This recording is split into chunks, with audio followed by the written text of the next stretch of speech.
Hey folks, let me yak at you here a little bit.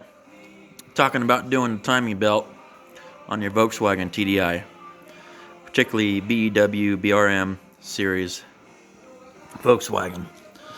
TDI motors. Okay, let's get into it here.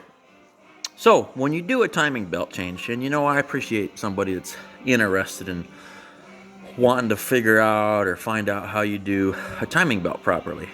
Of course, the kits you buy off the internet, they're not really going to talk about what we're going to talk about here in this video. So, a couple of things. You've got your tensioner goes right there.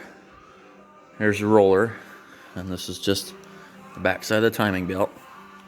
Now, there is a torque setting to these, and they should be torqued down to the proper specs. However, they do not include these studs in most of the timing belt kits that you can order on the internet, folks. Nor do the dealers talk about replacing these studs. In some cases they do, but you won't find much about recommending on switching these out. I recommend switching them out.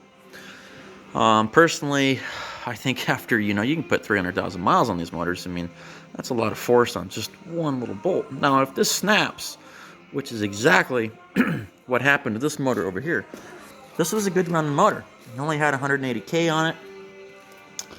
As you can see, the timing belt tensioner stud, which would have been this one right here, snapped right here at this thin part. Now, maybe the guy who did the timing belt on this didn't tighten it down or over tightened it, and this led to this.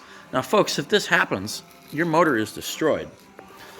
Now the head isn't too bad on this motor, but there are two valves that are still bent. And that's just enough to ruin your day. Of course, buy a new head, do whatever you want, pull them out, have the damn thing resurfaced. I've seen these heads so bad it looks like someone poured gravel inside the engine and ran it like 20 minutes like that. This one's not bad, like I was saying, but still, it will pretty much destroy your engine. So I recommend switching these out.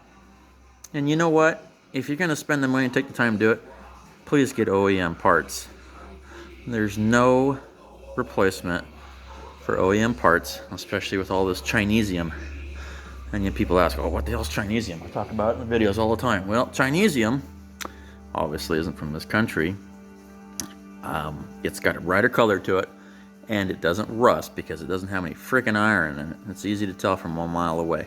So always good OEM parts, especially important parts like this. And folks, change out your studs that hold this motor together, because if you don't, these might just bust off. And please don't over tighten them. Use a torque wrench, guys. Get her done. Talk to you later. Bye bye.